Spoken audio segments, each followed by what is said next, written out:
Before you start refining your sculpture, the first thing you're going to need to do is you're going to need to check for any areas that aren't hollow. This is a good time to pick up your project, check underneath.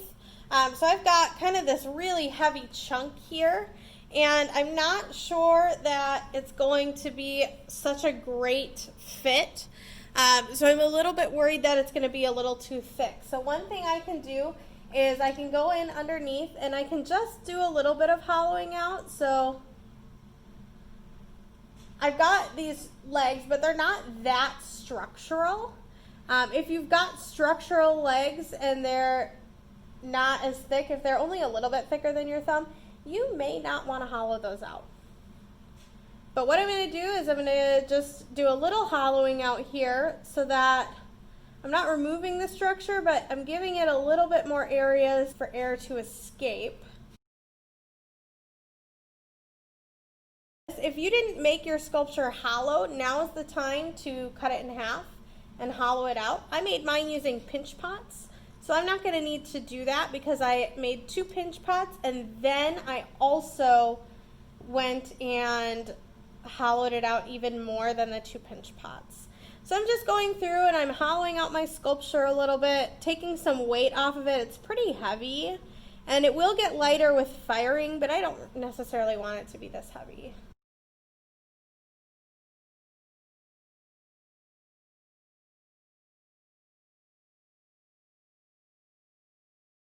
And then even with the bottom, I need to go through and smooth it out once I'm done kind of hollowing. I need to smooth it out, make sure it's good to go, make sure it looks nice. I don't want someone to pick up my sculpture and be like, ooh, what happened under here? I want to make sure that it's beautiful all the way around. While you have your sculpture flipped over, if you do have pinch pots, you're going to need to have a hole for air to escape.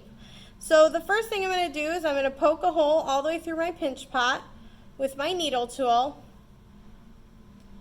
And I'm going to make it a little bit bigger than usual. So I'm not just going to poke a teeny tiny hole. I'm poking a pretty big hole here.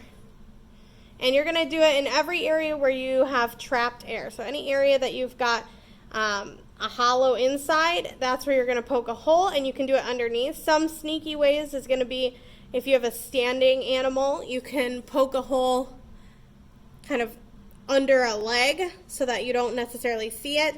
I'm going to poke a hole right under here. I might do a couple holes because I just don't want it to explode. So I'm going to poke a couple holes and then I'm good. Smooth them out. When you have all of your main sculptural elements in, it's time to start refining your sculpture. And what I mean by refining is going through and looking at those small details that you probably haven't had the time to pay attention to. So the first thing I'll point out is that the feet on my rabbit kind of look like nubs. So I'm going to work on trying to separate the toes here a little bit and give it just a little bit more of a foot-like form. And then the next thing I'm going to look at is their textures. So I'm going to be putting in the fur texture and then some other textures and kind of cleaning up the overall form. So there's lots of smoothing techniques that you can do. I find most often that the best smoothing tool is your finger, especially with sculpture, because you can get in and you can clean up a lot of things. A paintbrush also works really well. So I'm just going through with my finger and kind of smoothing everything out.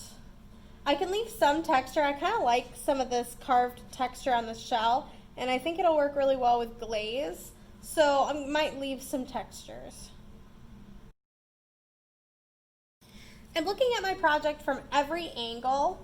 So you might need to do some standing up, sitting down, getting down really low.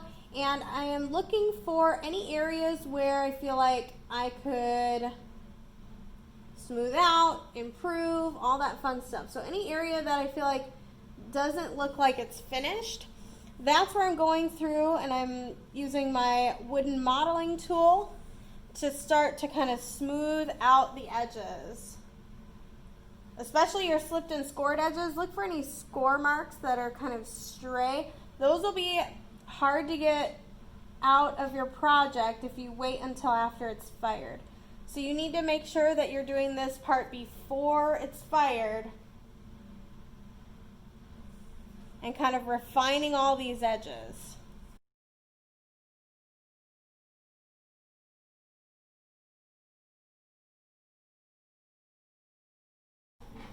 Once you're pretty smoothed out, you can start to do your textures. Now if you've got fur, one thing that you can do is you can take a blunt tool. I would not use your needle tool necessarily, because what it'll do is it'll give you lots of yucky textures.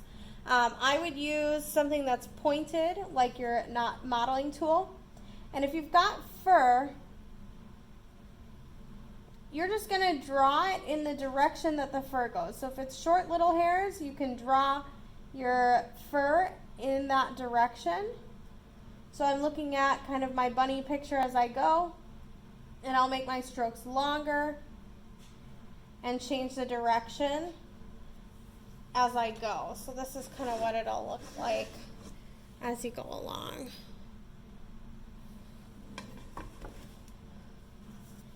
So I'll do that anywhere I want to have fur. If you were to have scales, one thing that you could do is you can take any pointed tool and you can press it into your creature,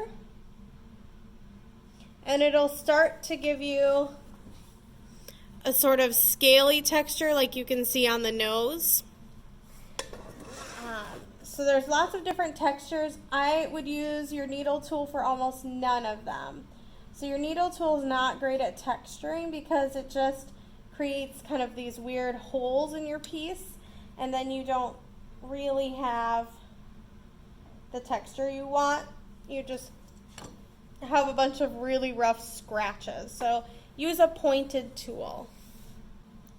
When you're all finished with your texture, don't forget to put your name on the bottom. And then you also are going to want to go through and see all these little dingleberries. You're going to want to go through just with a paintbrush once it's a little drier. And what you'll do is you'll start to kind of dust off the little dingleberries.